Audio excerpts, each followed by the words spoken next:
तो हेलो, आप लोग कैसे आए हो? कि आप लोग अच्छे होंगे, ठीक ठाक होंगे, अगर मस्त होंगे। चलिए, तो आज हम लोग जो पढ़ेंगे बेसिक एडवांस लेवल पर हिंदी व्याकरण और रचना, ठीक है।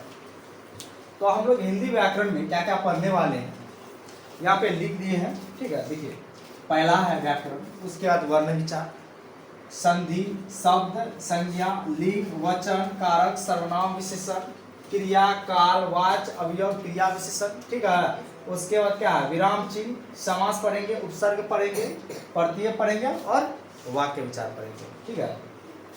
उसके बाद पर्यायवाची शब्द पढ़ेंगे, विपरार्थक शब्द यानी कि उल्टा शब्द जिसको बोलते हैं, अनेक शब्द के लिए एक शब्द बनाएंगे। उसके बाद अलंकार पढ़ेंगे, रस पढ़ेंगे, उसके बाद छंद पढ़ेंगे। टोटल इस चैप्टर में, मतलब हिंदी व्याकरण में, हम लोग 26 क्वेश्चन लिखे हैं, ठीक है। तो 26 क्वेश्चन बारीकी से देखेंगे हम लोग, ठीक है। तो पहला जो है व्याकरण, तो 1 नंबर का व्याकरण हम लोग अभी व्याकरण देखेंगे कि व्याकरण क्या होता है, ठीक है। तो आप लोग पहला हम लोग पढ़ेंगे क्या? व्याकरण। बताए थे ना, तो हिंदी व्याकरण में हम लोग टोटल 26 क्वेश्चन पढ़ने वाले हैं। तो पहला है व्याकरण। तो व्याकरण किसे कहते हैं? यहाँ पे देख के रखा, देखिए, कहा कि व्याकरण उस शास्त्र को कहते हैं जिसमें शुद्ध शुद्ध लिखना, शुद्ध शुद्ध पढ़ना और शुद्ध शुद्ध बोलना सीखता है, उसे हम क्या कहते हैं? व्याकरण कहते हैं। अब व्याकरण के भेद आता है। व्याकरण के कितने भेद होता है?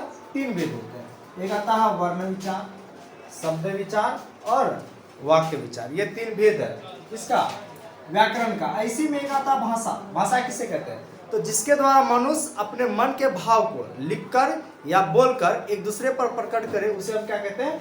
भाषा कहते हैं। क्योंकि हम कुछ बोलते हैं तो अपने मन से बोलते हैं, ठीक है, तो कोई दूसरा व्यक्ति पे हम प्रकट करते हैं, तो वो भाषा होगी। उसी में अगला आता है वर्ण। तो भाषा के मूल ध्वनि के प्रतीक चिन्ह को हम कहते हैं क्या?